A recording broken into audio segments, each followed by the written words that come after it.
Good evening, नमस्कार, सत श्री अकाल। आप सुन रहे हैं रेडियो उड़ान। यह है प्रोग्राम दिल से दिल तक सीजन 3। मैं हूं आरजे नरेश कुमार और लेकर आ गया हूं एक और ब्रांड न्यू एपिसोड सीजन 3 का। जी हाँ, बिल्कुल एक और ब्रांड न्यू शो और एक ऐसा शो जो आज वेरी वेरी स्पेशल है, क्योंकि आज किसी टॉपिक पे हम आपके साथ बात नहीं करने वाले हैं। इस शो में हम अपने स्पेशल गेस्ट के साथ बात करेंगे।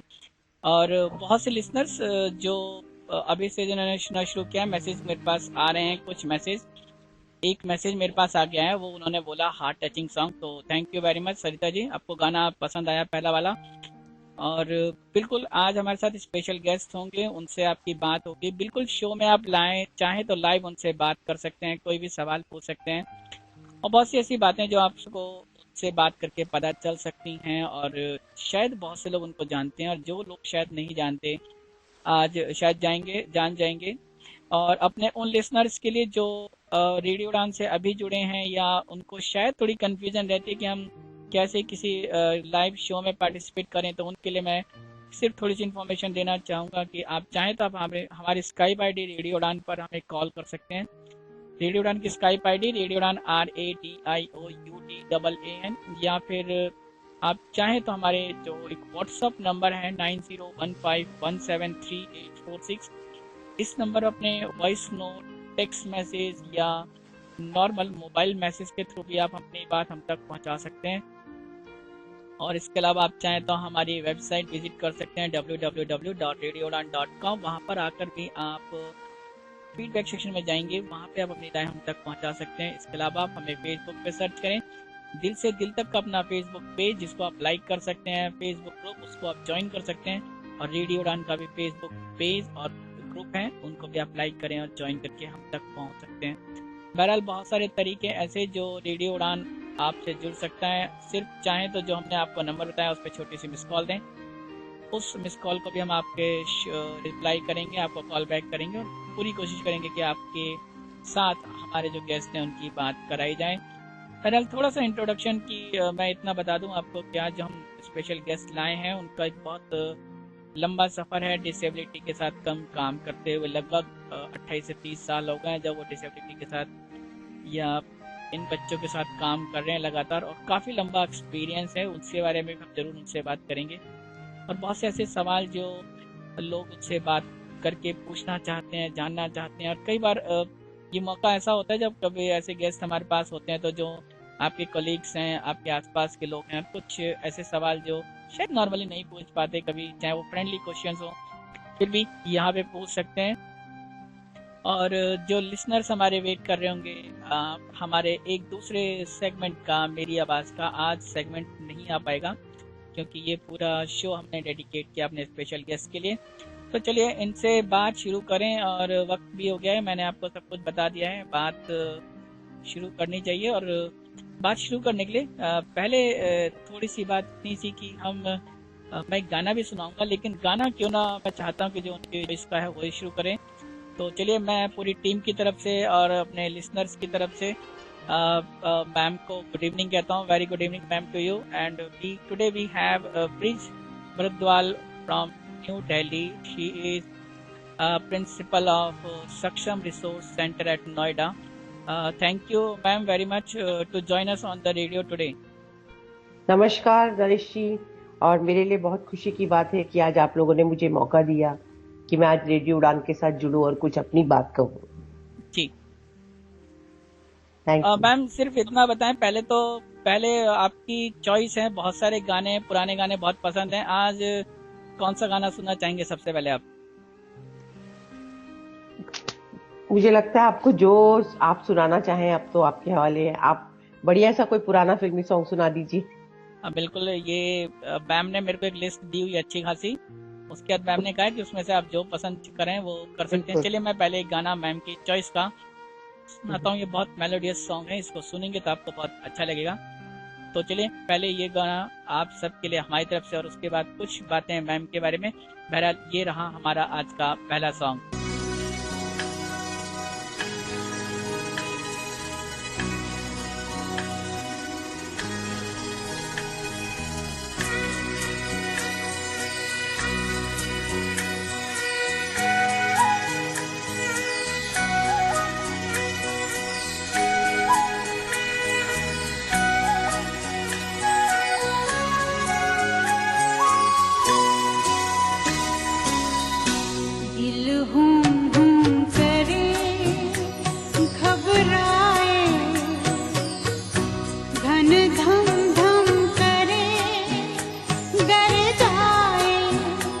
एक बूंद कभी पानी की मोरी अखियों से बरसाए,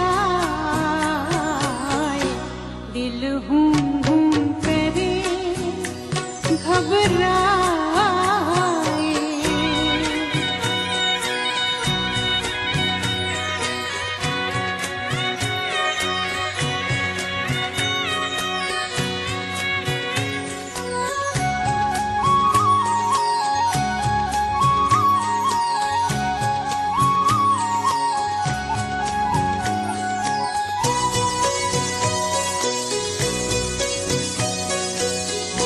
तेरी छोरी डारो सब सूखे पात जो आए, तेरा छुआ लगे मेरी सूखी डार हरियाए,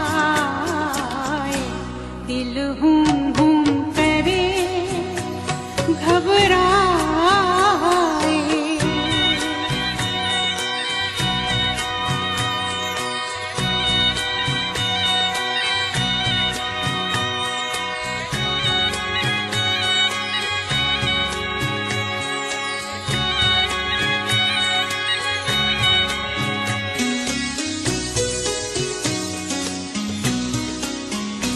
जिस तन को छुआ तूने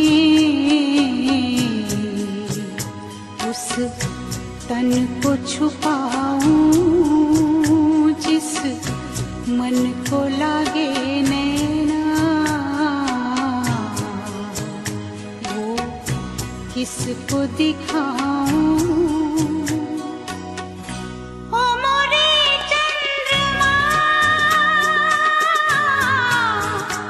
तेरी चांदनी अंग जलाए, तेरी ऊंची अटारी मैंने पंख लिए कटवाए,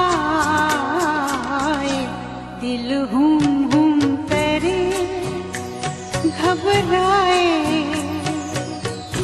घन घम घम करे गर जाए, एक बूंद कभी पानी की मोरी अखियों से बरसाए,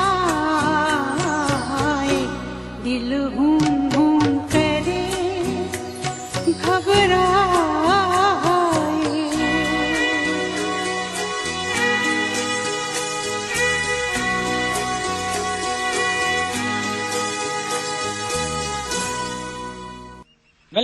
वेलकम बैक। आप सुन रहे हैं रेडियो उड़ान। यह है प्रोग्राम दिल से दिल तक सीजन 3। मैं हूं आरजे नरेश कुमार और हमारे साथ आज ब्रिज मैम हैं जो सक्षम रिसोर्स सेंटर नोएडा में एक सेंटर है जो फिजिकली चैलेंज बच्चों के लिए है। वहाँ पे कई मल्टीपल डिसेबिलिटी के बच्चे स्टडीज करते हैं। वहाँ की प्रिंसिपल हैं और वो भी अपना कुछ अपने बारे में हमें बताएंगी। बहरहाल मैम आपके लिए हमारे एक लिसनर है जो हमसे आपसे बात करना चाहते हैं और उनसे पूरी कोशिश करते हैं कि एक बार आपकी बात करा दें और उसके बाद आपसे बात कंटिन्यू करें।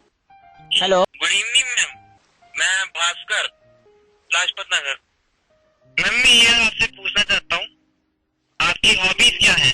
मैम हॉबीज के बारे में बात कर रहे हैं। अच्छा, मेरी भास्कर आप कोई गाना सुनाना चाहते थे मैम को? मैं गाना सुनाना चाहता हूँ, मोहब्बत बरसा देना तू सावन आया है। चलिए थोड़ा सा मैम के लिए सुना दीजिए। मोहब्बत बरसा देना तू सावन आया है, तेरे और मेरे मिलने का मौसम आया है, सबसे छुपा के तुझे सीने से लगाना है, प्यार में तेरे हद से गुजर जाना है, इतना प्यार किसी पे पहली बार आया है। भास्कर बहुत बहुत थैंक यू। आपका बहुत जो सुंदर। आपका जो सवाल था मैम से हॉबीज के बारे में, बिल्कुल अभी हॉबीज की बात करते हैं मैम की। और बहुत बहुत शुक्रिया कॉल करने के लिए। Thank you. Thank you. हाँ जी, भास्कर ने मेरी हॉबीज पूछी है। मैं सच बताऊं भास्कर, अभी नरेश जी जब बता रहे थे ना कि मुझे इस लाइन में 30 साल तकरीबन हो गए हैं और बहुत बहुत छोटी उम्र से इस लाइन में मैं आ गई थी। लाइक पढ़ाई खत्म करते ही 12th पास करने के बाद ही हम लोगों ने फील्ड, फिर इसका जी कोर्स शुरू किया। और फिर मतलब मेरी दुनिया ही ये संस्था और जो मेरे विजुअली चैलेंज फील्ड के बच्चे, उनके लिए काम करना, जी उनके लिए प्लानिंग करना, उनको कैसे आगे बढ़ाना, इसी में मैं घुसती रही, इसी में घुसना ही रह के घुसना चाहती थी और चाहती हूँ आज भी। तो मेरी हॉबी ये है कि मैं इन्हीं बच्चों के लिए कुछ ऐसे ऐसे ऐसे ऐसे तरीके और रास्ते और आसानी निकालूं कि ये बच्चे बहुत आसान से अपना सफर पूरा कर पाए। सो मेन हॉबीज है। अगर लोग बोले मुझे फिल्म देखने का शौक है तो मुझे इतना नहीं। हाँ, मुझे घूमने का बहुत शौक है, मैं जी शौकीन हूँ घूमने की। हम्म, मुझे गाने सुनने बहुत अच्छे लगते हैं, मुझे जी टीवी के रियलिटी शो बहुत अच्छे लगते हैं, और आप लोगों से बात करना मुझे सबसे ज्यादा अच्छा लगता है। जी। मैम कुछ थोड़ा सा अपने लिसनर्स को, जो बहुत से लोग जैसे भास्कर आपको जानते हैं, और जी। अब मैं इसलिए कह सकता हूँ जानते हैं कि उनको आपको पता, उनको ये भी पता आपको कौन सा गाना पसंद है। तो ये गाना भी मेरी लिस्ट में रखा हुआ है, ये गाना भी प्ले हाँ। होगा। तो राइट। वो जानते हैं। बहुत से लिसनर जो हमारे शायद आपको पहली बार सुन रहे होंगे हिंदुस्तान के बाहर, उनको हम्म। थोड़ा सा बताएं कुछ अपने बारे में, कुछ बैकग्राउंड कर में, कैसे जरूर स्टडीज, जरूर कुछ वो चीज। जरूर नरेश जी। एक्चुअली मुझे याद है, मैं बहुत लोगों को ये वाली स्टोरी बताती हूँ अपनी, कि जी जब मैं बहुत छोटी थी, धीरे धीरे हमने अपनी पढ़ाई पूरी की। एक छोटे से परिवार में हम लोग पले बड़े हैं, बहुत जी सारे भाई बहन हैं हम लोग, और 6 भाई बहन थे। और उस टाइम पे हालात इतने अच्छे नहीं होते थे, घर की जी कंडीशन इतनी अच्छी नहीं होती थी। फिर भी मम्मी पापा लोगों ने इतने अच्छे से हम लोगों को पाला पोसा, अच्छी शिक्षा दी, अच्छी दीक्षा दी, और कभी मतलब रोक टोक कहीं नहीं था कि आप क्या नहीं करोगे, नहीं क्या करना है। बस जी हमारे अपने शौक थे। तो मेरे घर के पास ही एक संस्था थी, बहुत मशहूर संस्था, जो जी दृष्टिहीन लोगों के लिए काम करती है। मैं जब वहां पे लोगों को आते जाते देखती थी तो मेरे मन में भी बहुत ललक उठती थी कि जब मेरी पढ़ाई पूरी हो जाएगी तो मैं भी कुछ इस तरह की फील्ड में जाना चाहूंगी। और आज भी मैं कहती हूँ कि मेरे मन में शायद शुरू से ही था, या तो मैं नर्स बनूंगी, या मैं किसी स्कूल में टीचर बनूंगी, और ऐसे स्कूल में जहाँ सच में जहाँ मैं कुछ कर पाऊं। और जी उसके बाद मैंने धीरे धीरे उस संस्था में कदम रखा, डरते डरते, कि मैं यहाँ कुछ कोर्स के बारे में जानना चाहती हूँ। और जब डरते डरते उस संस्था में कदम रखा तो आपको मैं सच में बताती हूँ, आप बिलीव नहीं करोगे, जब मेरा पहला फॉर्म लिया गया तो उन्होंने उसको फाड़ के फेंक दिया, क्योंकि वहां का क्राइटेरिया था उस कोर्स में सिर्फ और सिर्फ आउटसाइडर्स के लिए एंट्री थी, दिल्ली के लोकल लोगों को उसमें एडमिशन्स नहीं थी। जी फिर मेरा दूसरा फॉर्म मैंने फिर अप्लाई किया सेकेंड ईयर, उन्होंने मेरा वो फॉर्म भी फाड़ दिया कि आपको क्राइटेरिया पता है, दिल्ली के लिए सीट्स नहीं है। बट मैं भी कम जिद में नहीं थी, थोड़ी जिद्दी हूँ। मैंने फिर थर्ड टाइम किसी मिनिस्ट्री में किसी की सोर्स से मैंने वो एडमिशन पाना था और पाया। फिर मुझे सीट मिली, मैंने कोर्स किया, और कोर्स करने के कुछ टाइम तक एक गैप आ गया था, क्योंकि जो कोर्स मैंने किया था एक्चुअली वो मोबिलिटी इंस्ट्रक्टर का था। उस समय मोबिलिटी इंस्ट्रक्टर की क्या जरूरत होती है, बस कोर्स करते जाओ, एक किनारे होते जाओ, कोर्स करते जाओ, एक किनारे होते जाओ। लेकिन मुझे आज लगता है कि अब जितने भी ये इंक्लूसिव सेटअप, इंक्लूसिव एजुकेशन हो रही है, वहाँ अब इन वैल्यूज बहुत है।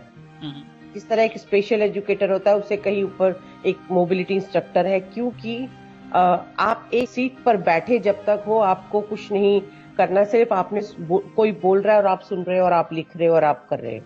लेकिन जब आपको कुर्सी से रिश्ता तोड़ना है और अपने आप को आगे बढ़ाना है कॉन्फिडेंस के साथ, तो वो जगह कैसे अपने आप को तैयार करना है कि आप एक जगह से दूसरी जगह बहुत इजीली, बहुत ग्रेसफुली, बहुत कॉन्फिडेंस के साथ मूव करो। मैंने वो ट्रेनिंग की थी, जबकि कहा गया था कि अगर आप ये ट्रेनिंग करोगे तो आपको दिल्ली में इसका कोई स्कोप नहीं मिलेगा, और ये बात सच थी, सच। ये है नरेश जी। तो उसके बाद मैम जब प्रॉब्लम शुरू में आई तो कभी मतलब लगा नहीं कि कुछ और कर लूं? और दूसरा एक सवाल बड़ा इंटरेस्टिंग है जो अक्सर लोगों के मन में आता है कि जब आप अच्छी एजुकेशन लेते हैं तो सबके मन में होता है कि अच्छी जॉब हो, अच्छा स्टेटस हो, और कुछ हाई प्रोफाइल जॉब होती हैं, जैसे आज के टाइम में भी कुछ हाई प्रोफाइल जॉब्स हैं जो नॉर्मली चूजन होती हैं, और उस टाइम में भी, आपके टाइम में भी होंगी। तो कभी उधर जाने का रुझान या फैमिली का कुछ क्या मेरी फैमिली भी फोर्स करती है कि नहीं यही करना है, आजकल डॉक्टर बनना है, इंजीनियर बनना है, बीटेक करना है या कंप्यूटर साइंस में जाना है, कुछ ऐसा कुछ? नरेश, मैंने पहले भी बताया कि मैं जिस परिवार से आई थी ना, हमारे परिवार में हम 4 बहनें और 2 भाई थे और बहुत बड़ी जी फैमिली थी।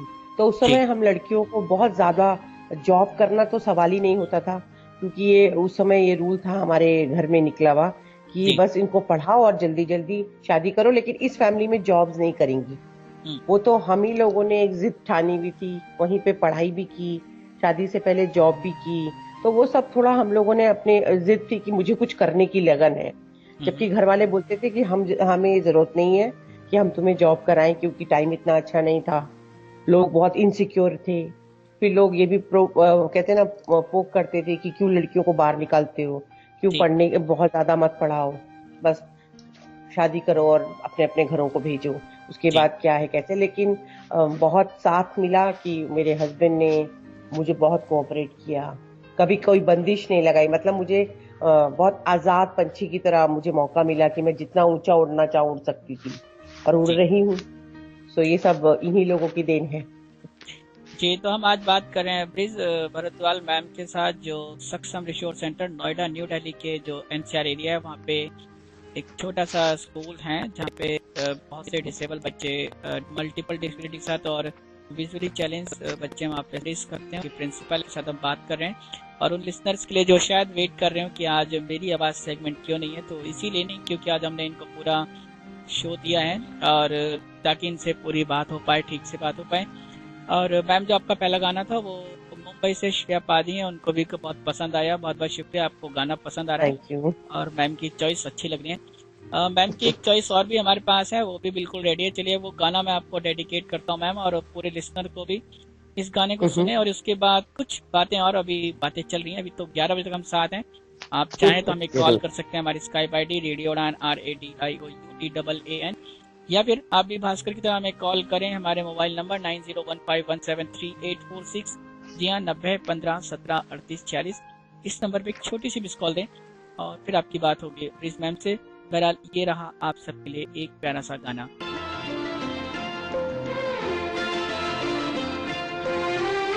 क्या लिखूं कैसे लिखूं, लिखने के भी काबिल नहीं, काबिल नहीं। यूं समझ लीजिए कि मैं पत्थर हूँ, मुझ में दिल नहीं, दिल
वेलकम बैक। आप सुन रहे हैं रेडियो उड़ान। यह है प्रोग्राम दिल से दिल तक सीजन 3। मैं हूं आरजे नरेश कुमार और मेरे साथ हैं ब्रेज मैम जो दिल्ली से हैं।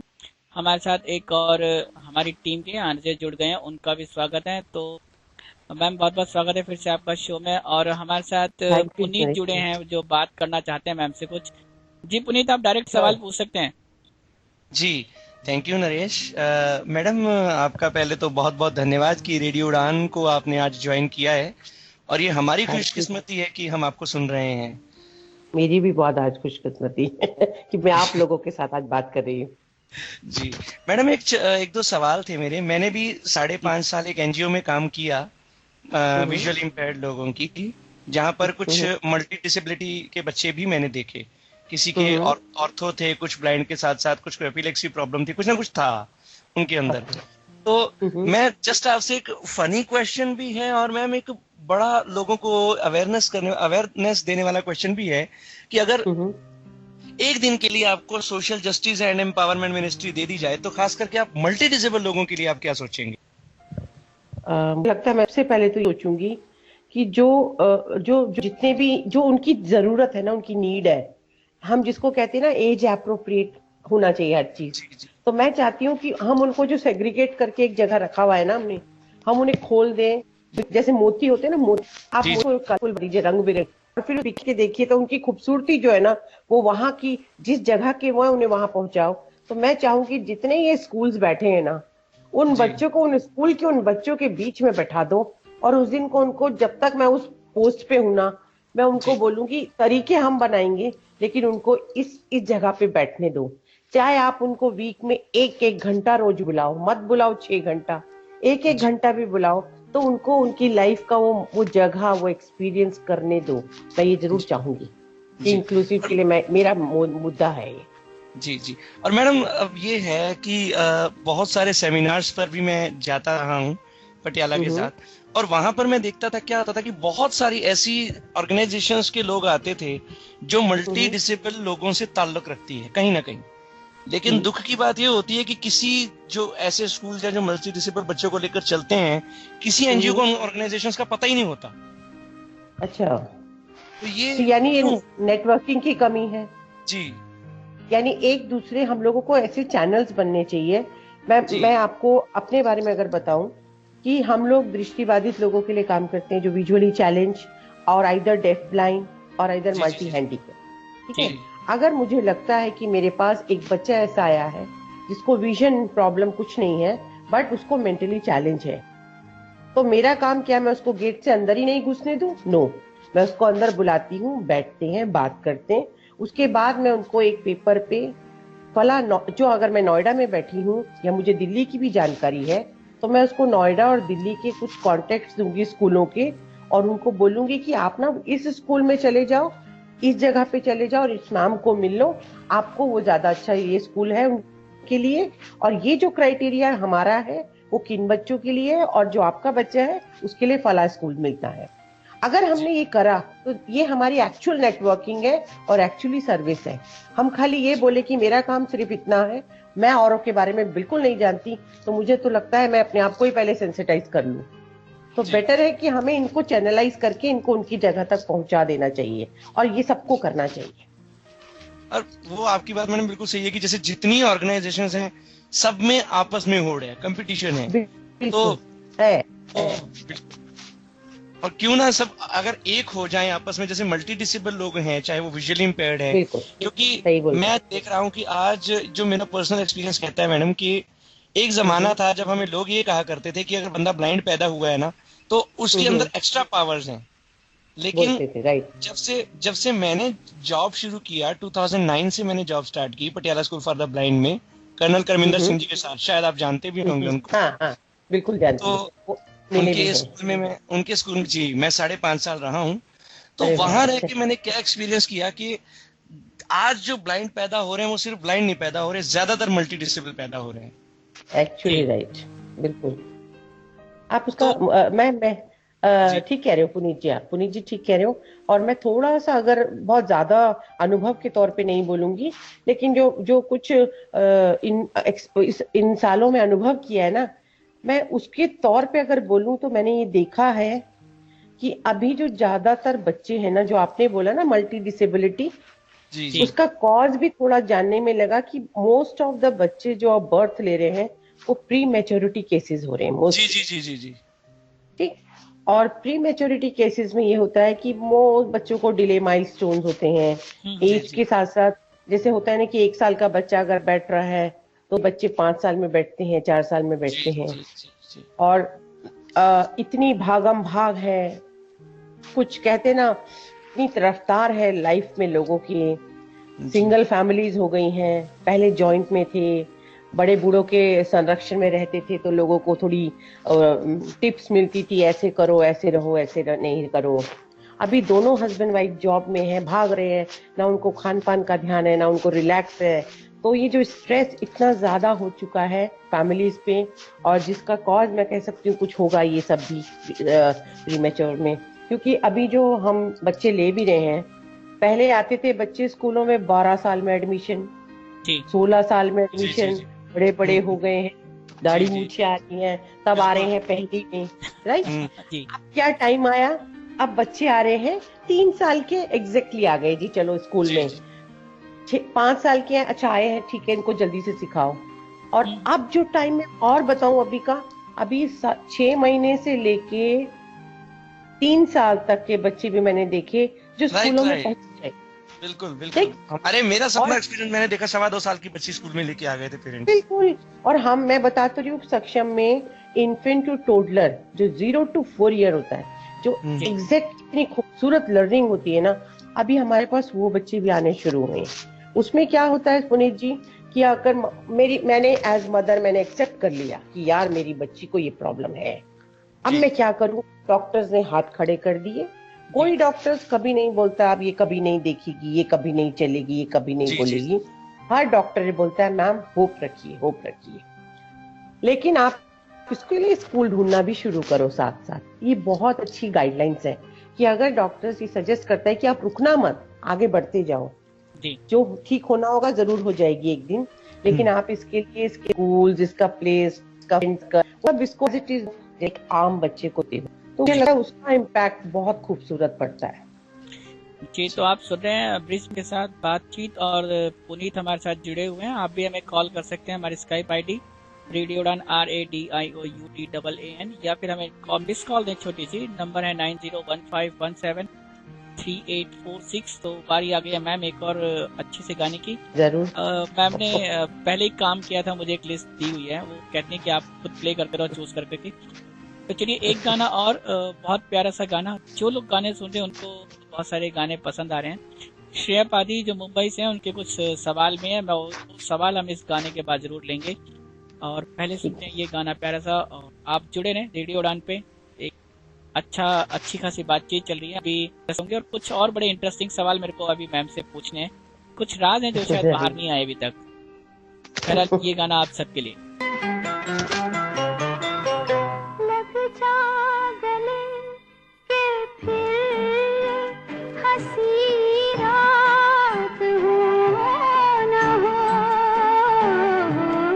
शायद फिर इस जन्म में मुलाकात हो न हो। लग जा गले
वेलकम बैक। आप सुन रहे हैं रेडियो उड़ान। यह है प्रोग्राम दिल से दिल तक सीजन 3। मैं हूं आरजे नरेश कुमार, मेरे साथ हैं आरजे पुनीत और ब्रिज मैम। आज हमारे जो स्पेशल गेस्ट हैं जिनके साथ हम बातें कर रहे हैं, कोशिश कर रहे हैं बहुत सारी बातें जो बहुत से लोगों के काम आ जाए वो आप तक पहुंचाएं उनके बात करके, और कोशिश ये भी कि जितनी जानकारी उनसे मिल सके वो भी हम कोशिश करेंगे।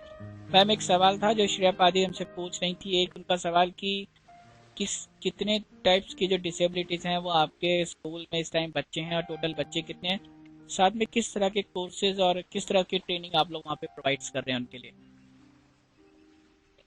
को बताना चाहूंगी कि हम लोगों के स्कूल में हम लोग 0 to 18 एज ग्रुप के बच्चे लेते हैं, जिसमें जिन बच्चों में विजुअल इम्पेयरमेंट, और अगर विजुअल इम्पेयरमेंट के साथ कोई ऐसा बच्चा है जिसमें physical impairment, locomotor disability, hearing loss, speech loss, mentally challenge, ये भी बच्चे हैं। और एक कैटेगरी और होती है जिसको हम डेफ ब्लाइंड बोलते हैं, जिनमें विजन, हियरिंग एंड स्पीच तीनों का इफेक्ट होता है। अगर ऐसे भी बच्चे हैं तो सक्षम में उन बच्चों को भी लिया जाता है। और साथ में हम लोग इन जब बच्चों को लेते हैं, इनका एक करंट लेवल असेसमेंट करते हैं। उस असेसमेंट के बाद हम उनको ये असेस करने के बाद ये पता लगता है, हम टीचर्स को जो टीम होती है, कि कौन बच्चा किस लेवल पे जाने वाला है, कौन एकेडमिक ग्रुप को ज्वाइन करेगा, कौन वोकेशनल को और कौन फंक्शनल को। इसी के बेस पे हम लोग पूरा उसका एक प्लान तैयार कर लेते हैं। जैसे मैंने बोला, अगर बच्चा सिर्फ सिंगल डिसेबिलिटी है, विजन बाकी सब नॉर्मल है, लेकिन विजन में उसका आईक्यू लो है, तो हमें ये काम करने के दौरान पता लग ही जाता है कि ये बातें बहुत अच्छी कर रहा है, गाने बहुत गा सकता है, गानों को याद बहुत अच्छा करता है जी, गानों को बहुत अच्छा याद करता है, चीजों को भूलता नहीं है। लेकिन जब पढ़ने की बात आती है तो हमने बहुत कोशिश करी उसको ब्रेल सिखाना, स्टाइलस पकड़ना, फिर उसका ऑप्शन, उसका सब्स्टिट्यूट रखना, वो भी नहीं हुआ। तब लगा कि एकेडमिक में कहीं ना कहीं वो लैक करता है, तो उसके लिए कौन सी ऐसी स्ट्रैटेजी अपनाई जाए। और मेनली डिसेबिलिटी को फोकस ना करके बच्चे की स्ट्रेंथ को फिर फोकस करना शुरू करना ही है हम लोगों को, कि उसके हाथ में बहुत हुनर है, उसकी ग्रॉस बहुत अच्छी है, ग्रॉस मोटर, उसकी मेमोरी तो शार्प है, बट स्टाइलस, ब्रेल, ब्रेलर और कंप्यूटर, इन तीनों से अभी दूरी बना रखी है। तो ऐसे सिचुएशन में हम उनके साथ फिर वोकेशनल स्किल्स पे काम करते हैं। हम इन बच्चों को मोबिलिटी ट्रेनिंग देते हैं, कंप्यूटर ट्रेनिंग देते हैं, रीडिंग एंड रेडीनेस ट्रेनिंग देते हैं, सेंसरी ट्रेनिंग देते हैं। ये सब डिपेंड करेगा, जितनी मैं चीजें बोल रही हूँ सब बच्चों की एज की नीड, उसकी नीड के साथ साथ, ठीक है। उसके बाद जब हमें लगने लगता है कि अब ये बच्चा 1 साल से 3 साल में single disability, either single vision के साथ साथ फिजिकल इम्पेयरमेंट है अगर, तो हम इन बच्चों को तुरंत जल्दी से जल्दी 1 साल से 3 साल के अंदर तैयार करके मेन स्ट्रीम स्कूलों में इंटीग्रेट कर देते हैं। वो मेन स्ट्रीम स्कूल जहाँ पे आम बच्चे पढ़ते हैं, आंखों वाले, उन्हीं बच्चों के फ्रेंड्स बनके, उनके क्लासमेट्स बनके इक्वल पार्टिसिपेट बनते हैं उस क्लास के। और इस तरह आज की डेट में इन 10 सालों के अंदर अंदर सक्षम ने नियर अबाउट 27 से 28 बच्चों को नोएडा और नोएडा के एनसीआर में इंटीग्रेट कर दिया है। बाकी हमारी तैयारी चल रही है, लेकिन हमारे सक्षम में ज्यादातर बच्चे वो हैं those who are multi sensory impaired, जिनमें हम कहते हैं कि बहुत लेट एडमिशन आए और लेट एडमिशन के साथ आईक्यू लो है। तो हम उनके साथ वोकेशनल ट्रेनिंग प्रोग्राम शुरू कर रहे हैं, जिसका हम प्री स्टेज में है, जैसे कैंची पकड़ना, स्टेपलर पकड़ना, पेपर फोल्ड करना, कॉर्नर टू कॉर्नर मिलाना, लिफाफे बनाना, स्टेपल करना, काउंटिंग करना, सेट बना के रखना। उसके बाद जब हमने लगने लगता है कि अब 18 के पार आने वाले हैं, तो उनके लिए हम लोग फिर नेक्स्ट गोल तैयार करते हैं कि हम या तो उनकी फैमिली को बुला बुला के काउंसिल करते हैं कि देखिए हमने ये ट्रेनिंग दे दी है, ये टाइम पे हमारी ट्रेनिंग पेरेंट्स के लिए भी चलती है और पेरेंट्स मीटिंग भी रखी जाती है कि आपको ये समझना होगा कि क्यों मेरा बच्चा वोकेशनल में आया, क्यों मेरा बच्चा एजुकेशन में नहीं गया। वोकेशनल और एजुकेशनल दोनों पैरेलल चलने वाले सेशन है। आप ये मान के चलो, जो बच्चा सिंगल डिसेबल है वो आपका वोकेशनल नहीं कर पाएगा क्योंकि हम देंगे ही नहीं उसको, लेकिन आपका जो बच्चा मल्टी डिसेबिलिटी जिसको मैं कह रही हूँ, वो एजुकेशन नहीं कर पाएगा क्योंकि उसकी जरूरत वो है ही नहीं।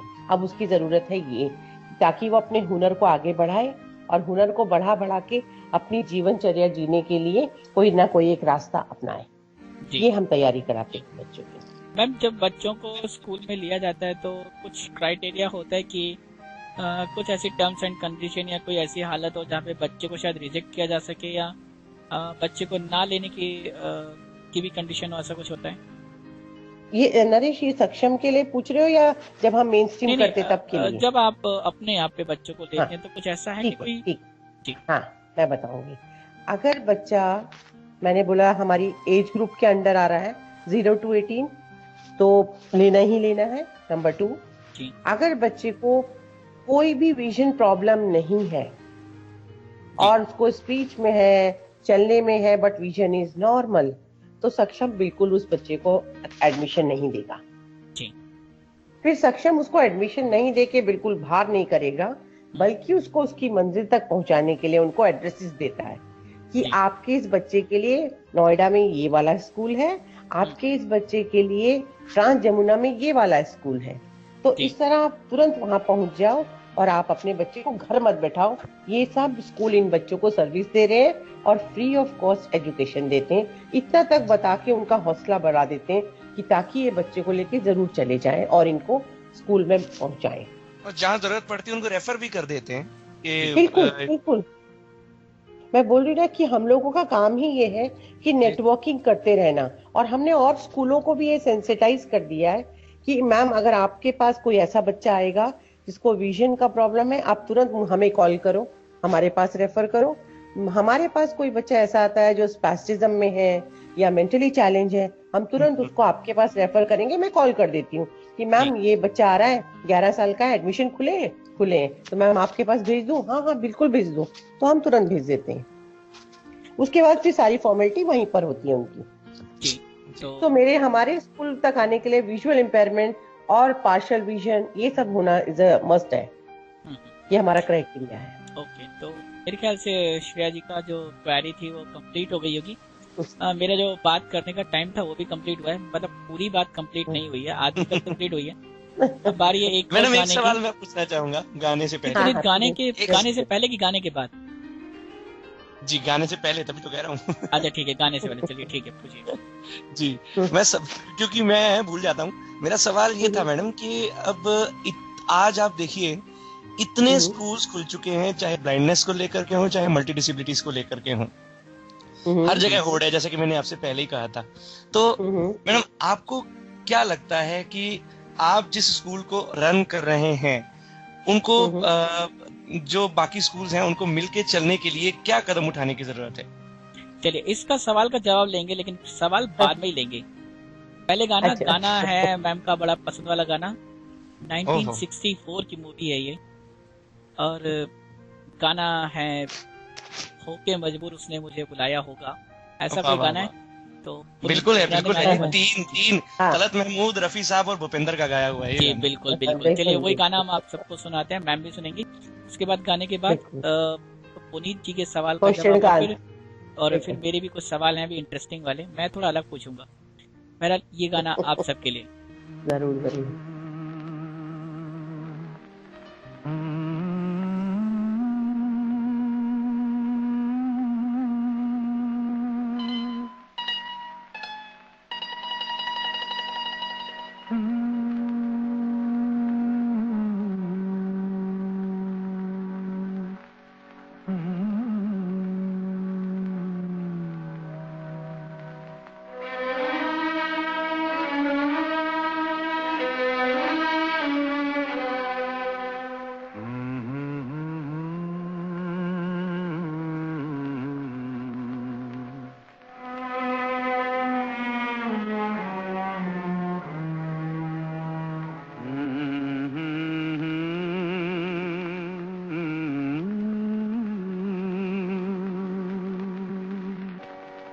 होके मजबूर मुझे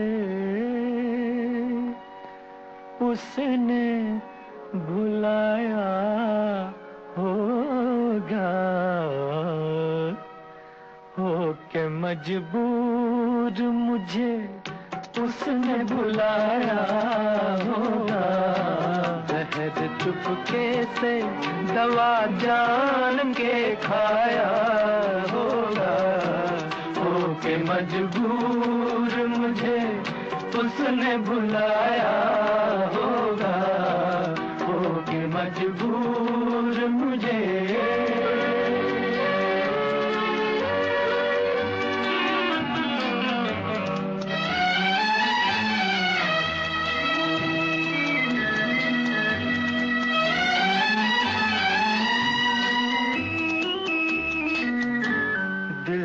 ऐसे भी कुछ अफसाने सुनाए होंगे, दिल ने ऐसे भी कुछ अफसाने सुनाए होंगे, अश्क आंखों ने पिए और न बहाए होंगे, बंद कमरे में जो खत मेरे जलाए होंगे, एक एक हर्फ जबी पर उभर आया होगा, होके मजबूर मुझे उसने भुलाया होगा, होके मजबूर मुझे।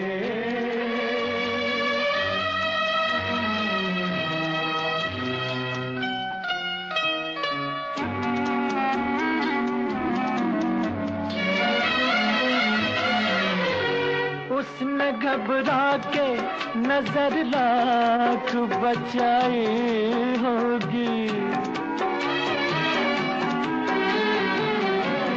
उसने घबरा के नजर लाख बचाई होगी, दिल की लुटती हुई दुनिया नजर आई होगी, मेज से जब मेरी तस्वीर हटाई होगी, मेज से जब मेरी तस्वीर हटाई होगी, हाय हर तरफ मुझको, हर तरफ मुझको तड़पता हुआ पाया होगा, होके मजबूर मुझे उसने बुलाया होगा, होके मजबूर मुझे।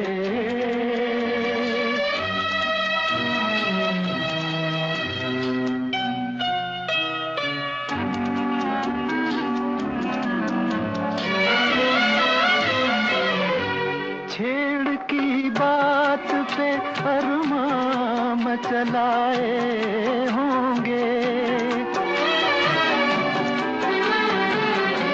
छेड़ की बात पे अरमां मचलाए होंगे, गम दिखावे की हंसी में उबलाए होंगे, नाम पर मेरे जब आंसू निकल आए होंगे, नाम पर मेरे जब आंसू निकल आए होंगे, सर न कांधे से, सर न कांधे से सहेली के उठाया होगा, होके मजबूर मुझे उसने बुलाया होगा, होके मजबूर मुझे।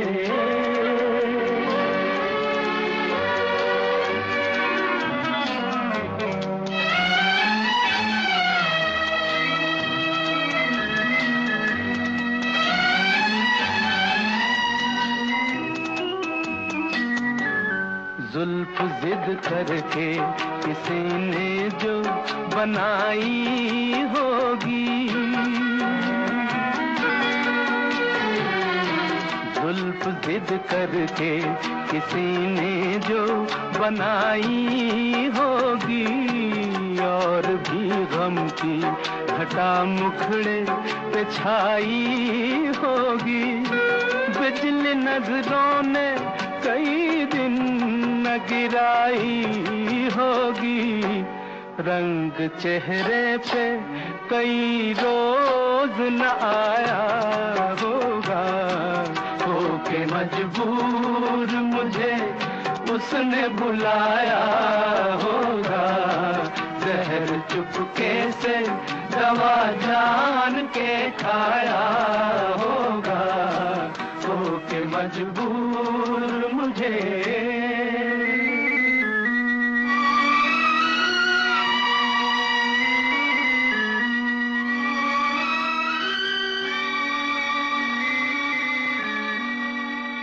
Welcome back. आप सुन रहे हैं रेडियो उड़ान। यह है प्रोग्राम दिल से दिल तक सीजन 3 और हम बात कर रहे हैं ब्रेज मैम से, साथ में पुनीत भी हैं।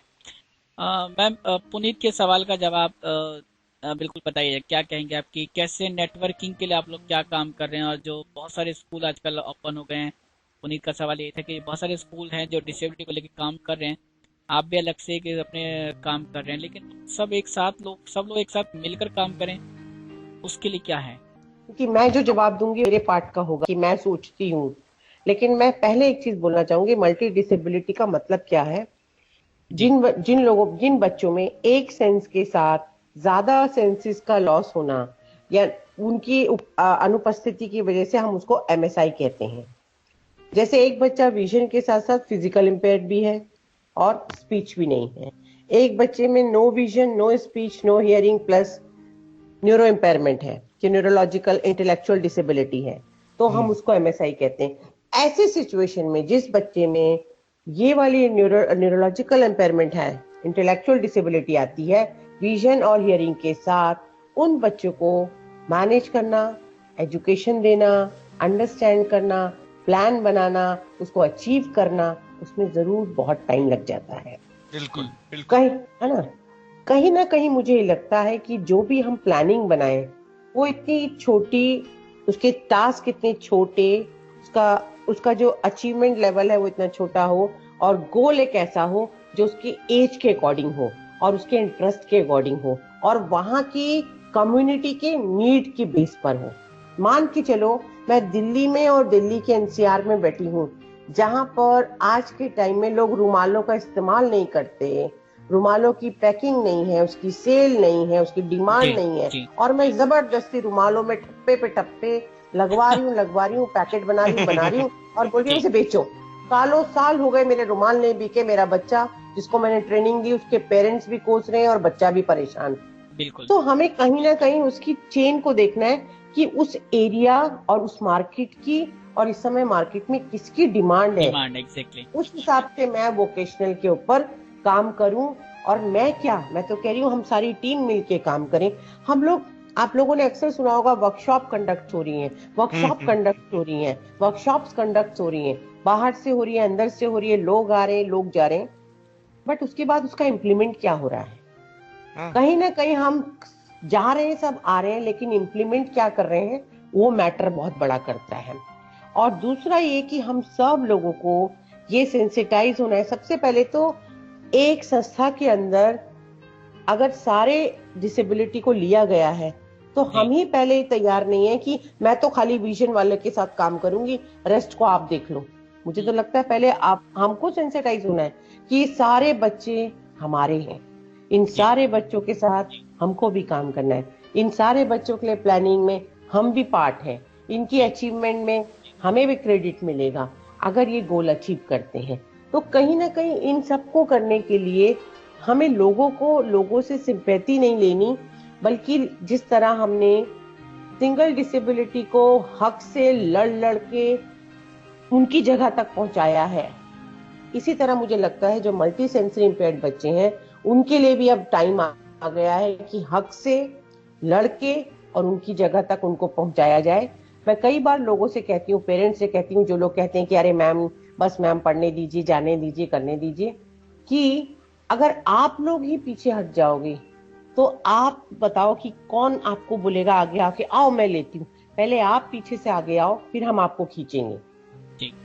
तो स्ट्रैटेजी कहीं ना कहीं सबको समझ में आनी है कि हाँ कई बार बोलते हैं लोग, मैम मेरे बच्चे को ये लोग कहते हैं अरे अंधा है या डंडा लेके आता क्या है। मैंने बोला एक बार अपने बच्चों को हम सब ये सिखा दें कि बेटा एक्सेप्ट कर लो कि जैसा मैं हूँ, लेकिन मैं हर वो चीज कर सकता हूँ जो तुम कर सकते हो, तो मुझ में और तुम में क्या फर्क है।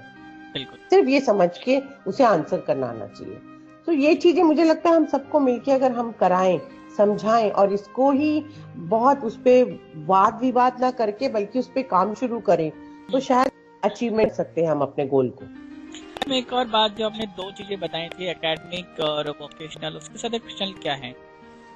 फंक्शन होता है, से मान के चलिए मेरे पास 9 साल का 8 से लेके 10 साल का बच्चा है, ठीक है। जी उसको मुझे वोकेशनल लेवल पे ले जाना है, तो मैं वो 8 से 10 साल की जो 2 साल की जो मेरी एक एज होती है, उसे मैं सारी चीज वो थ्रू एक्टिविटी कराऊंगी। लाइक मैंने उसको फेविकॉल के थ्रू गेम कराना है, जी तो वो अभी खाली उसको पेस्टिंग, उसको टीयरिंग, उसको एक कटोरी दी और उसको बोला इस कटोरी के ऊपर आप, ये कटोरी में फेविकॉल है, ये पेपर्स के कतरन है, आपको ये फेविकॉल में लगाना है, कतरन लगाना है और चिपकाना है। ये उसकी प्रीवियस स्टेज है जिससे वो अपने आई हैंड कोऑर्डिनेशन पे काम कर रहा है, चेयर के साथ बॉन्डिंग बना रहा है, टेबल टॉप एक्टिविटी कर रहा है, टाइम बाउंड हो रहा है, वो सारी चीजें तैयार कर रहा है अपने आप को कि कल जब मैं 10 साल से ऊपर प्री वोकेशनल ग्रुप में जाऊंगा तो मुझे ये सब मालूम होना चाहिए, कौन सी चीज कहाँ से उठा के कहाँ रखनी है, आप कौन सा कॉर्नर किस जगह को कहते हो, आप ग्रूमिंग किट कह रहे हो, आप फर्स्ट एड किट कह रहे हो, आप रिक्रिएशनल एक्टिविटी एरिया कह रहे हो, आप क्राफ्ट वर्क कह रहे हो, आप पॉटरिंग एक्टिविटी कह रहे हो। बच्चे को ईच एंड एवरीथिंग नेम मालूम होनी चाहिए। ये सब कराने के लिए हम फंक्शनल और प्री वोकेशनल और वोकेशनल ये स्किल्स देते हैं। तो ये फंक्शनल जो है थ्रू सब प्ले एक्टिविटी के थ्रू होती है, फिर बाद में एज के साथ साथ ये शिफ्ट होती है प्री वोकेशनल एक्टिविटी। और जैसे फिर एजुकेशन के लिए प्ले वेव सिस्टम होता है वैसे उसी तरह। बिल्कुल होता है, बिल्कुल। जैसे आपने, मैंने कहा कि आप एक बच्चे को एक कॉपी देते हो, उसके ऊपर थ्रेड लगा देते हो और उसको बोलते हो देखो सीधी गाड़ी जा रही है, आप इस पे सीधी लाइन चलाओ, आप लेफ्ट टू राइट जाओ। सेम चीज आप मोबिलिटी में कहते हो कि आपको लेफ्ट टू राइट जाना है और अभी यहाँ खड़े यहाँ से स्ट्रेट जाना है।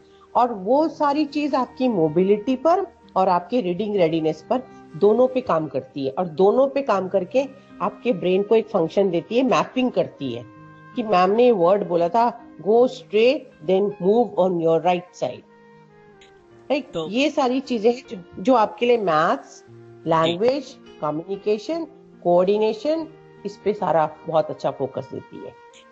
तो मैंने बहुत सारी बातें इकट्ठी बता दी हैं, और कुछ सवाल में लिस्टर, जब भी आप हमें कोई सवाल भेजते हैं अगर व्हाट्सएप के थ्रू या मैसेज थ्रू, तो अपना नाम जरूर हमको बताएं कि हमें पता नहीं चलता कि आप सवाल आपका मिल जाता है लेकिन नाम हमें नहीं मिल पाता। किसी ने मुझे एक सवाल भेजा हुआ है, वो भी हम मैम से पूछेंगे।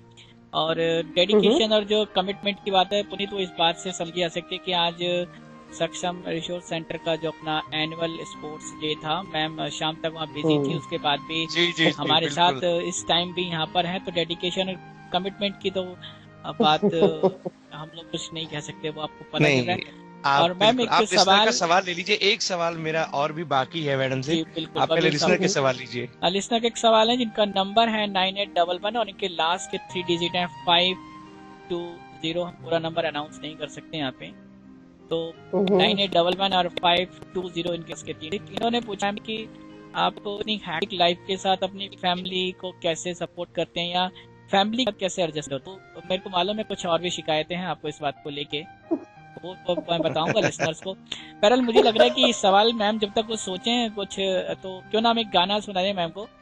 इनकी पसंद का एक गाना और है मेरे पास, वो गाना मैं आपको सुना देता हूँ। तो ये गाना हम सुनते हैं, उसके बाद हम वापस आएंगे और इस सवाल को जरूर लेंगे। हो सकता है ये जो हमारे जिन्होंने ये सवाल पूछा है शायद वो तब तक अपना नाम भी भेज दें, अगर चाहें तो आप अपना नाम हमें भेज सकते हैं। तो फिलहाल ये रहा प्यारा सा गाना, उसके बाद हम वापस आएंगे अपने जवाब के साथ। ठीक ठीक।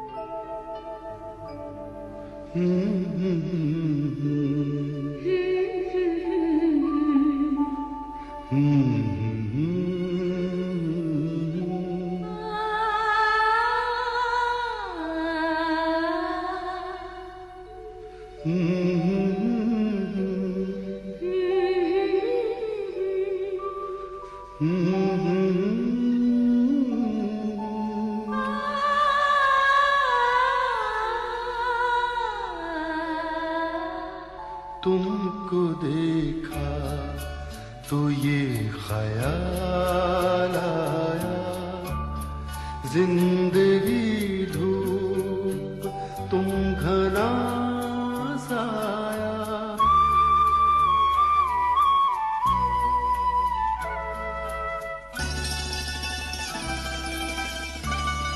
तुमको देखा तो ये ख्याल आया, तुमको देखा तो ये ख्याल आया, जिंदगी धूप तुम घना साया। तुमको देखा तो ये ख्याल आया।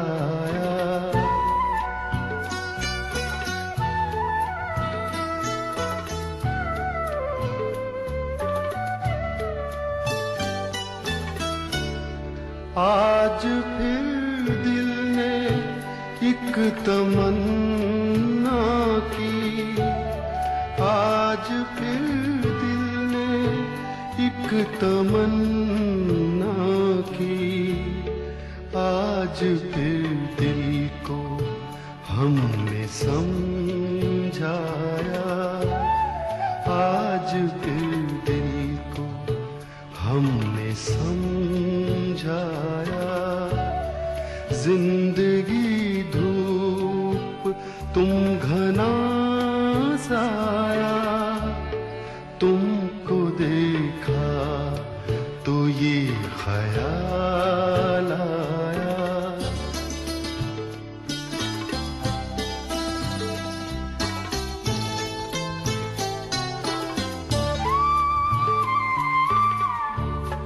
तुम चले जाओगे तो सोचेंगे, तुम चले जाओगे तो सोचेंगे, हमने क्या खोया, हमने क्या पाया, हमने क्या खोया, हमने क्या पाया, जिंदगी धूप तुम घना साया। तुमको देखा तो ये ख्याल आया।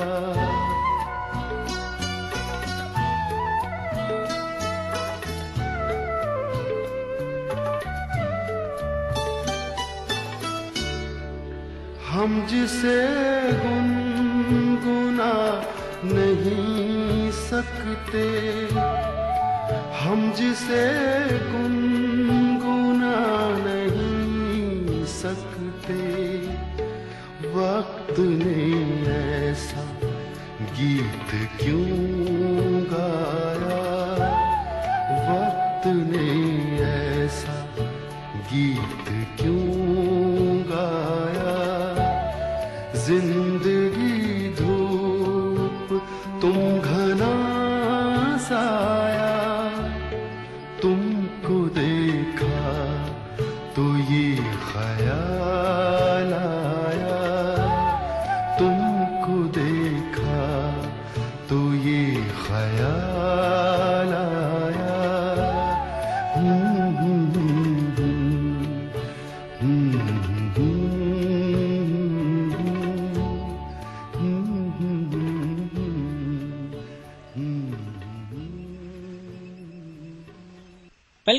Welcome back. आप सुन रहे हैं रेडियो उड़ान। ये है प्रोग्राम दिल से दिल तक सीजन 3। मैं हूं आरजे नरेश कुमार और हम बात कर रहे हैं ब्रेज मैम से। और वो समय थोड़ा सा लेट हो गया, लेकिन कोई बात नहीं, जब बात निकली है तो कुछ दूर तक तो जाएगी। ये नहीं कहा मैंने बहुत दूर तक जाएगी, कुछ दूर तक तो जाएगी। थोड़ा टाइम बाउंड हो सकते हैं, लेकिन कोई बात नहीं, चलता है। मैम कुछ वो सवाल का जवाब एक जरूर आपको देना है अभी कि जब इस तरह का हैक्टिक शेड्यूल होता है तो कैसे प्रॉब्लम, मतलब कैसे मैनेज होता है पूरी फैमिली को मैनेज करना, फैमिली को भी मनाना है, साथ में बच्चे भी होते हैं। आपके बच्चे आपसे बहुत नाराज रहते थे, वो एक दो बार आपने शायद पहले भी बताया कि आपकी बेटी, इनकी 2 बेटियां हैं, दोनों बहुत नाराज रहती थी कि आप हमें तो प्यार करती नहीं है।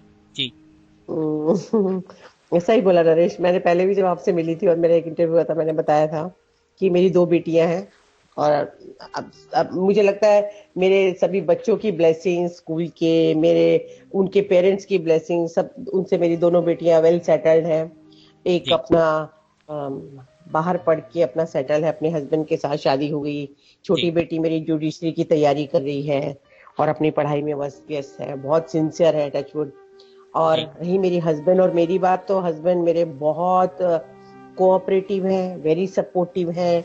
वो मुझे सुबह से देखते हैं फोन पे लगी रहती है, फ्रस्ट्रेट भी होती है, जवाब भी दे रही होती है, बेल भी उठा रही होती है, काम भी कर रही होती है, तो मुझे बहुत कोऑपरेट करते हैं। मतलब एक होता है ना कि बराबर में खड़े हैं, जैसे किचन का काम हो रहा है या कपड़ों का काम हो रहा है या जी। और कुछ हो रहा है, तो सब मुझे बहुत सपोर्ट करते हैं। बेटियां जब तक छोटी थी जरूर बोलती रहती थी, आपके पास हमारे लिए टाइम कहाँ है, आप तो बहुत बिजी रहती हो, आपके तो वही बच्चे हैं, आपका तो वही घर है, वही है। बट आप जैसे जैसे बड़े हो रहे हैं, तो वो भी कहते हैं मम्मा अच्छा है कि अभी आप उनके साथ बिजी होने से, उन बच्चों के साथ आप कम से कम रिलैक्स तो हो सकते हो, क्योंकि अभी मैं घर पे नहीं हूँ, हम्म, बड़ी बहन भी घर पे नहीं है। सो ये अभी है। हम लोग के नहीं होने से और डैडी के भी बिजी होने से आप कम से कम अपने आप को ऑक्यूपाई कर रखा है, तो ठीक है। शुरू में जरूर सच में बोलती थी, आपके पास हमारे लिए टाइम कहाँ है, आपको पता ही नहीं है मैं बड़ी कब हुई, आपको पता ही नहीं है मैंने कौन से सब्जेक्ट्स में पास किया है, आपको कुछ पता ही नहीं है मेरे फेवरेट सब्जेक्ट, मेरा फेवरेट खाना क्या है। सिर्फ हम्म। डैडी बता सकते हैं मेरा फेवरेट खाना क्या है, आप नहीं बता सकते। तो ये मैं बोलूंगी कि ये मेरे बच्चों का मुझे बहुत बड़ा सपोर्ट रहा है, कि कभी उन्होंने कोई मतलब मुझे रोक टोक नहीं की। हाँ, मैं जरूर उनसे शिकायत करती थी कि तुम मेरे साथ कभी कभी मेरे स्कूल क्यों नहीं चलते, तो कहने लगे मम्मी हम लोग अपने बिजी हैं, लेकिन हमने आपको कभी नहीं अब रोकेंगे टोकेंगे, आप जाओ आप करो, जब हमारा मन करेगा हम जरूर आएंगे लेंगे। और आप बाकी मैं जब आती हूँ तो मैं जरूर सबके बारे में, मेरे को बहुत शौक है, मैं बहुत पैशनेट हूँ बच्चों को लेके उनके बारे में बात करना, तो मैं जरूर बात करती हूँ आज इस बच्चे ने ऐसे बोला, इसने ऐसे किया। और मैं उम्र में जरूर बड़ी हो रही हूँ, लेकिन मेरा दिल आज भी बच्चों जैसा है। मैं बच्चों के साथ छेड़ाखानी करना, उनके ग्रुप में घुस के कुछ बातें करना, फुसफुसाना, मुझे बहुत मजा आता है। कभी कभी मेरे हस्बैंड मुझे कहते हैं कि तुम इतनी बड़ी हो रही हो लेकिन आज भी तू बच्चों की तरह हरकत करती है। मैंने कहा मेरे को शायद मुझे लगता है कि मुझे बच्चों के साथ बच्चा बनना बहुत अच्छा लगता है। ऐसे अभी और मैं पूरे। कहती हूँ जी मैम। जी। जी। नरेश, मैं बस एक चीज और बोल दूं, मुझसे लोग पूछते हैं कि मैं कई बार अपने मन में सोचती हूँ, अगर मुझसे एक बार भगवान ने आके बोला कि क्या चाहती है तू, तो मैं उससे धन और दौलत नहीं मांगूंगी, मैं उससे कहूंगी एक बार मुझे थोड़ा छोटा और बना दे, मैं फिर बच्चा बन के वापस खेलना जीना और घूमना चाहती हूँ। चलिए ठीक है, फिर कौन कौन से ऐसी विश हैं जो शायद आपको लगता है कि कहीं छूट गई है? कोई कब कुछ कई बार हमें लगता है, रियलाइज होता है, ये शायद बात आपने बहुत लोगों को ना बताई हो, एक प्लेटफॉर्म हमारी तरफ से, क्या आप थोड़ा एक कन्फेशन कर सकें कि कुछ चीजें ऐसे में से हैं जो शायद हो सकती थी, या कुछ ऐसा जो आप कहना चाहते हो खुद? देखिए, मैंने पहले भी कहा कि मेरी फैमिली जरूर पुराने ख्यालों में रही है और हम लोग के मन में वो कभी ख्याल नहीं आया। मेरे हस्बैंड का बहुत बड़ा सहयोग और सपोर्ट और आज भी है। जैसे बहुत से फैमिलीज में लोग कहते हैं कि लड़कियां हुई है लड़का नहीं, मेरे लिए एक रत्ती भी वो मलाल नहीं है, एक रत्ती भी, ना मेरे हस्बैंड को ना मुझको। मेरी माँ और पापा को रहा होगा कभी, लेकिन उन्होंने भी आज देख लिया और आज वो मुझे बोलती है कि तेरी बेटी जैसी किसी के बच्चे नहीं है। तो मुझे बहुत गर्व होता है, मेरा सीना और गर्व से चौड़ा होता है जी। कि मुझे मेरी बेटियों ने मेरा सर ऊंचा करके मुझे सबके सामने खड़ा करा हुआ है, और भगवान करे ऐसे ही रखे सबके बेटियां सबको खड़ा, तो जी। मेरे लिए वो बहुत बड़ी खुशी की बात है।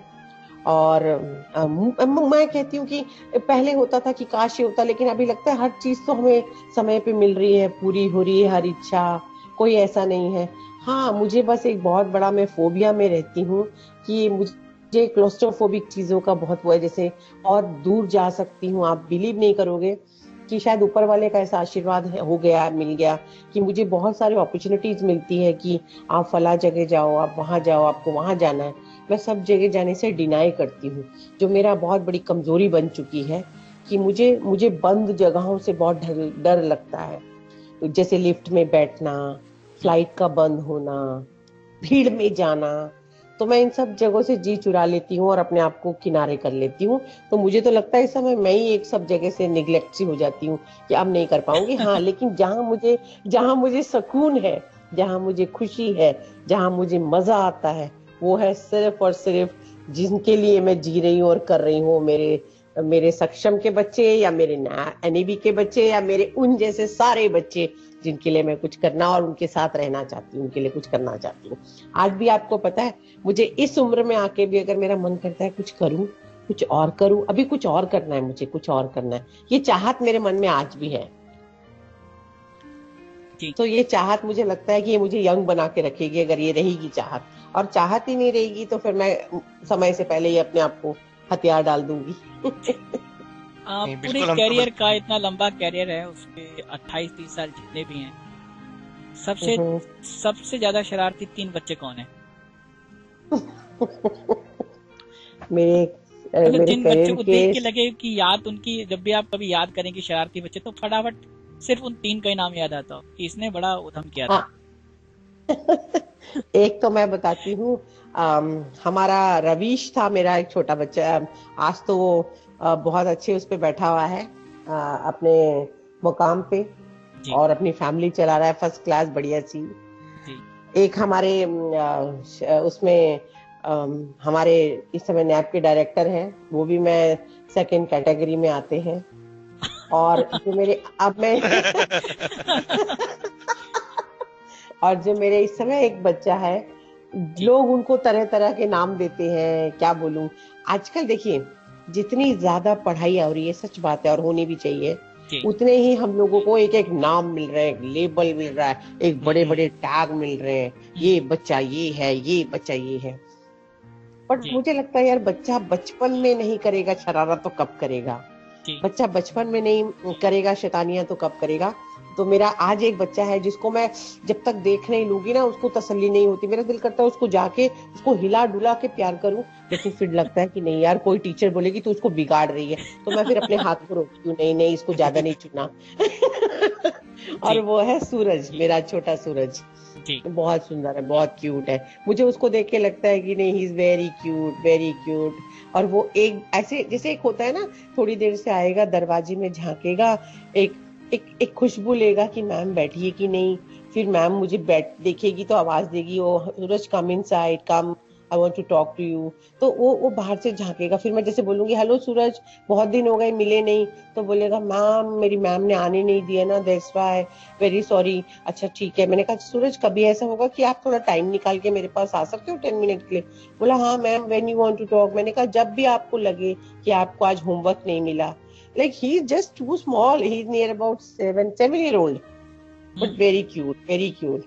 So मुझे लगता है ये चीजें हैं जो मुझे बहुत वो करती है, बच्चों की तरफ खींचती है। जो मुझे नहीं लगता कि मुझे दूर कर पाएगी, तो मुझे वो बहुत अच्छा लगता है। और ये मेरी जो मैनेजमेंट ट्रस्टी है हमारी संस्था की, सक्षम की, वो खुद बोलती है मेरी मैम कि मैं जब तुझे देखती हूँ ना, तो सिर्फ इन्हीं बच्चों में घिर के रहना चाहती है, तुझे मैं कुछ और बोलूंगी ना थोड़ा उससे ऊपर आ जा, वो बोलेगी नहीं मुझे इन्हीं के बीच में रहने दो, मेरी दुनिया यही है। कभी मन में कोई ऐसा कुछ खुद से ऐसा गिला शिकवा कि कोई बच्चा शायद ऐसा रहा हो जिसके लिए आप शायद और बेहतर कर सकते थे या ज्यादा अच्छा कर सकते थे, लेकिन शायद नहीं कर पाए, कोई भी रीजन हो सकता है उसके लिए? कई बार अपनी कंडीशंस हो सकती हैं या कुछ ऑफिशियल कंडीशंस भी होती हैं जहाँ पे हम शायद काम ना कर पाते हो। कोई ऐसा बच्चा याद आता है जिसके लिए आप शायद कुछ याद करते हो कि शायद कुछ बेहतर कर पाती, और उसके लिए बहुत विश करते हो आज भी? देखिए ऐसे बहुत मौके आते हैं नरेश कि हाँ, बहुत बारी कभी कभी कुछ बच्चों के लिए ना हम ट्रायल और एरर पे रहते हैं, ठीक है जी। और कुछ बच्चों के लिए हमें मालूम होता है कि इसकी मंजिल क्या है। जिनकी तो मंजिल का हमें पता है सबको कि ये तो जाएगा ही जाएगा, वो आप कहते हैं ना कि पूत के पैर पालने में नजर आते हैं, वो दिखाई देता है व्हेन वी टेक एडमिशंस, एकदम से पता लगता है। कुछ लोग कहते हैं कि आप कैसे असेस करते हो कि इसका ये पढ़ेगा ये नहीं पढ़ेगा? तो हम ये कहते हैं कि मैं तो, अगर मुझसे पूछोगे तो मैं तो एक्सपीरियंस कर लेती हूँ, लेकिन आजकल जो क्राइटेरिया हुआ है कि वो एक परफॉर्मा बनता है, उस पे क्वेश्चनर्स होते हैं, उस क्वेश्चनर्स में कुछ पेरेंट्स से रिलेवेंट होते हैं, कुछ बच्चे से डायरेक्ट रिलेवेंट होते हैं, कुछ थ्रू गेम्स होते हैं और कुछ थ्रू मैथमेटिकल होते हैं। उसके बेस पे उसका करंट असेसमेंट होता है, ठीक है। अब ये होता है कि इस करंट असेसमेंट में मुझे पता लग जाता है कि ये बच्चा क्या करेगा, इसका लेवल क्या है। बहुत सारे बच्चे ऐसे होते हैं कि मैं पेरेंट्स को कहती हूँ आप इनको यहाँ से निकालो और तुरंत अपने रिस्क पे ले जाओ और इसको फटाफट किसी भी स्कूल का दरवाजा नॉक करो और जाके एडमिशन करा दो और उसके बाद रिजल्ट बताओ क्या रहा। ऐसे कई बच्चे हैं जो आज कॉलेजेस में पहुंच गए हैं, लेकिन जिनके ऊपर टैग लगा था MSI, मल्टी सेंसरी इम्पेयर्ड। वो मेरे लिए एक बहुत बड़ा कॉलर ऊंचा करने वाला बात है कि हमने उनको वहां से निकाला जिस जगह उनको एक सुराही में रख दिया गया है कि आप बस इसके अंदर रहोगे, इससे बाहर नहीं आओगे। ऐसे भी बच्चे हैं और ऐसे भी कुछ बच्चे हैं जिनके लिए मुझे लगता है कि हमने कोशिश बहुत की लेकिन रिजल्ट कुछ नहीं मिला। ऐसे भी बच्चे होते हैं। तो है जिनका हमें है दुख कि ये बच्चे को देख के मैं आज भी नहीं समझ पा रही इसकी मंजिल क्या होगी, ये कहाँ जाएगा, ये कुछ करेगा कि नहीं करेगा। ऐसे भी होते हैं और मैं बोलूंगी मेरे पूरे सफर में कुछ बच्चे ऐसे रहे हैं, क्योंकि मैं जिस जगह पहले थी जहां मैंने 19+ इयर्स का सर्विस दी है, वहां मैं सिंगल डिसेबिलिटी के फील्ड में और मेरा एरिया ही वहीं का था। लेकिन जहां मैं अब हूँ सक्षम में, वहां पे हम लोग मिक्स के साथ भी काम कर रहे हैं। हमने एक ही छत के नीचे सारे बच्चे हैं, रूम्स में डिवीजन है लेकिन वो एक शेल्टर में सक्षम अगर है तो उसी के अंदर सारे हैं। तो हमने कोशिश ये की है कि हम बाहर की दुनिया को हिलाने से पहले खुद के क्यों ना हिल ले, कि सबको एक साथ रखो, अलग मत करो। प्रेयर एक होगी, ब्रेक एक होगी, खाना एक साथ खाएंगे, पढ़ेंगे एक साथ। कुछ एक सब्जेक्ट होगा जहां पे आप उन्हें अलग कर दोगे, लाइक कंप्यूटर ट्रेनिंग। आप कंप्यूटर के फेस पे आप सिर्फ उन बच्चों को ले रहे हो जिनको एकेडमिक पता है।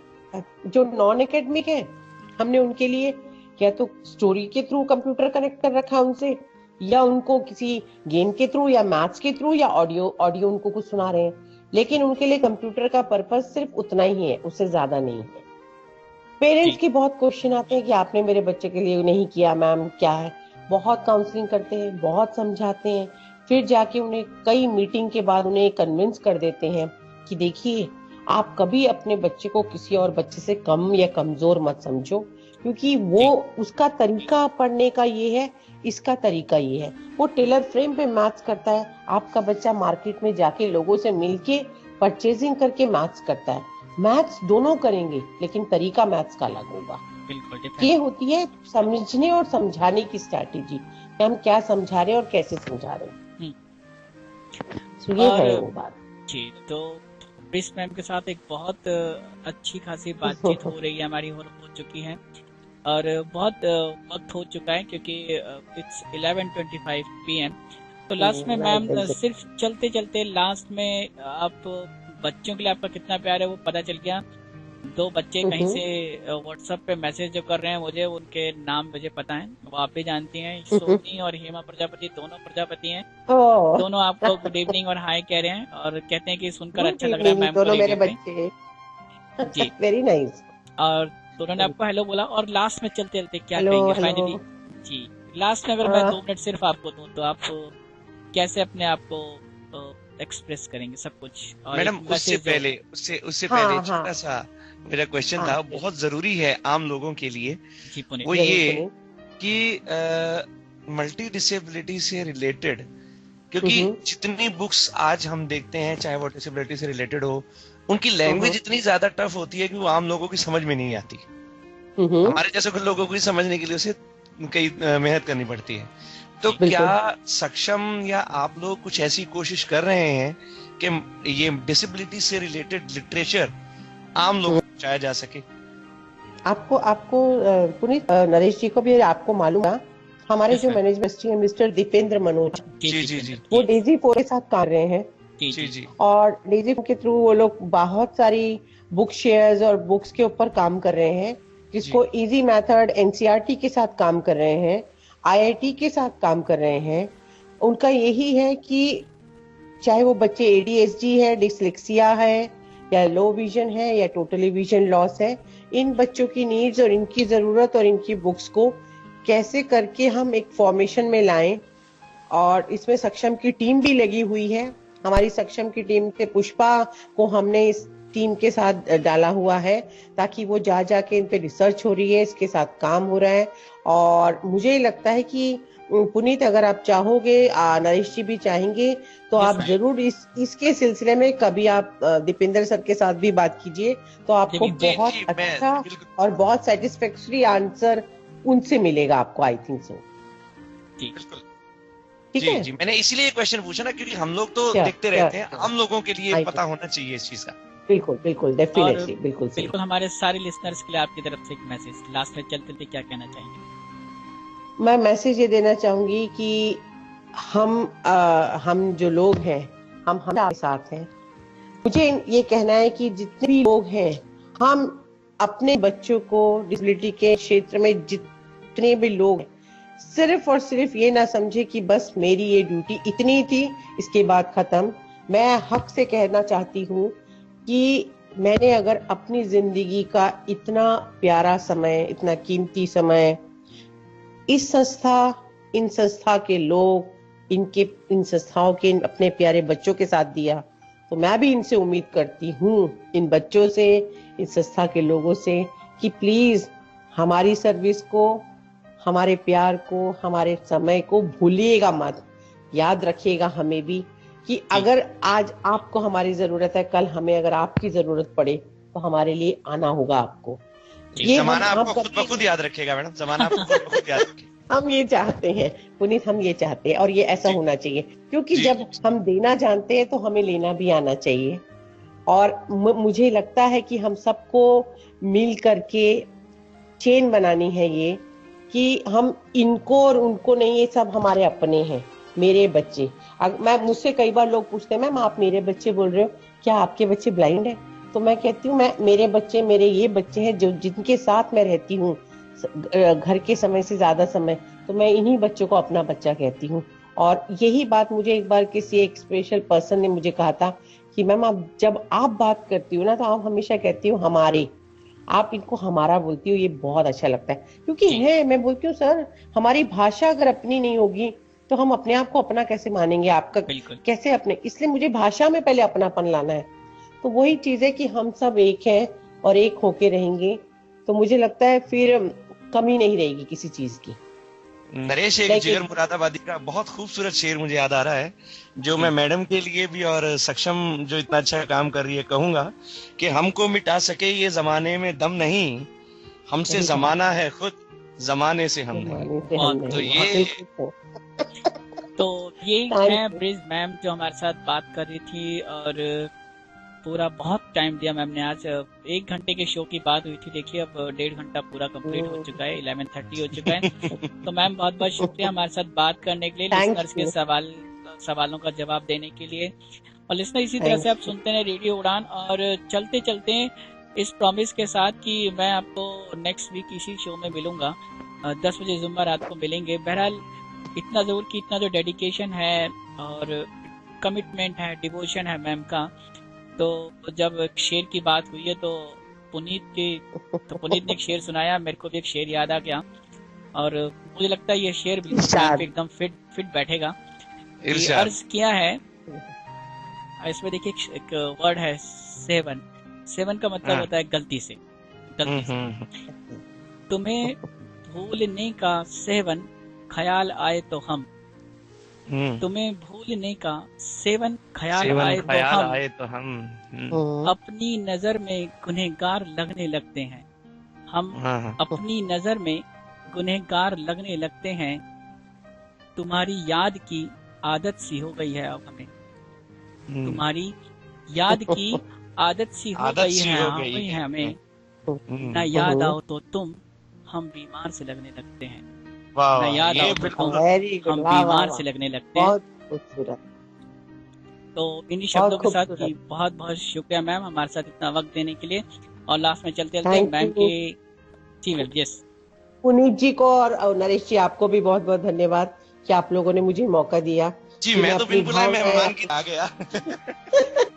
अपनी खुशी, अपनी भावनाएं, अपने जोश और अपनी एक्सपीरियंस को आप लोगों के साथ शेयर कर सकूं, और करा मैंने आज, सो मुझे भी बहुत अच्छा लगा। Thank you very much. Thank you madam, thank you so much. Thank you very much. और मैम की चॉइस पे एक और गाना, इस गाने को एंजॉय करें। सावन आया है प्यार बरसा दे, ये गाना एंजॉय करें। और हम मिलेंगे आपको किसी और मोड पे एक और स्पेशल गेस्ट के साथ। Till then bye bye, keep listening radio on flight of by life, bye happy listening. Bye bye. Bye bye narration, bye bye. Thank you ma'am, thank you. Bye bye.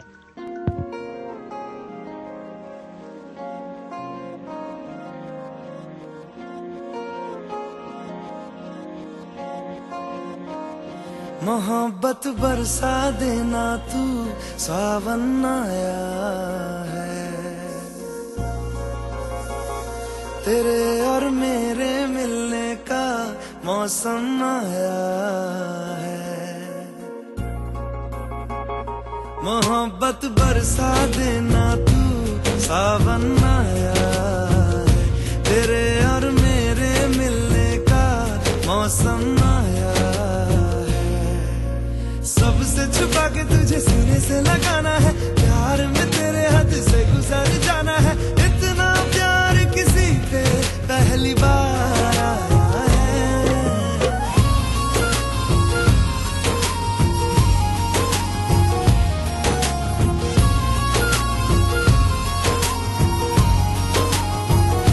मोहब्बत बरसा देना तू, सावन आया है, तेरे और मेरे मिलने का मौसम आया है।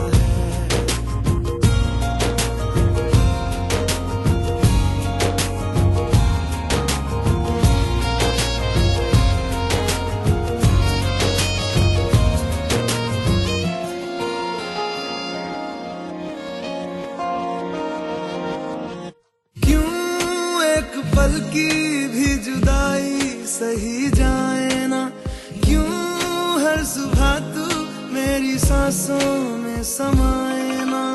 आ जाना तू मेरे पास, दूंगा इतना प्यार मैं, कितनी रात गुजारी है तेरे इंतजार में। कैसे बताऊं जज्बात ये मेरे, मैंने खुद से भी ज्यादा तुझे चाहा है।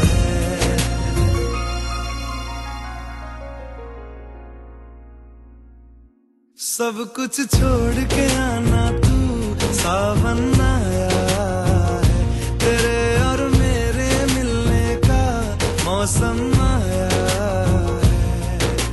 सबसे छुपा के तुझे सीने से लगाना है, प्यार में तेरे हद से गुजर जाना है।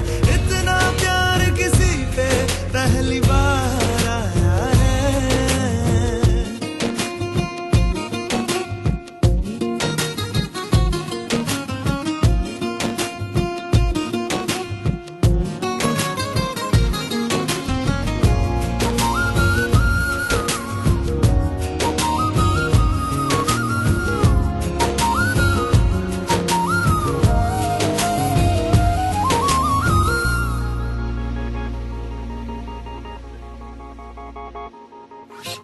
भीगे भीगे तेरे लब मुझको कुछ कहते हैं, दिल है खुश मेरा के ख्याल एक जैसे हैं।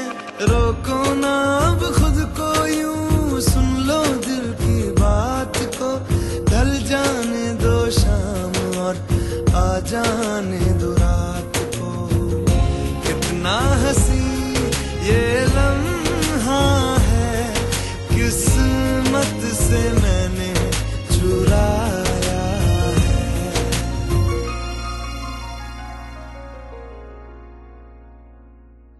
आज की रात न जाना तू, सावन आया है, तेरे और मेरे मिलने का मौसम आया है। सबसे छुपा के तुझे सीने से लगाना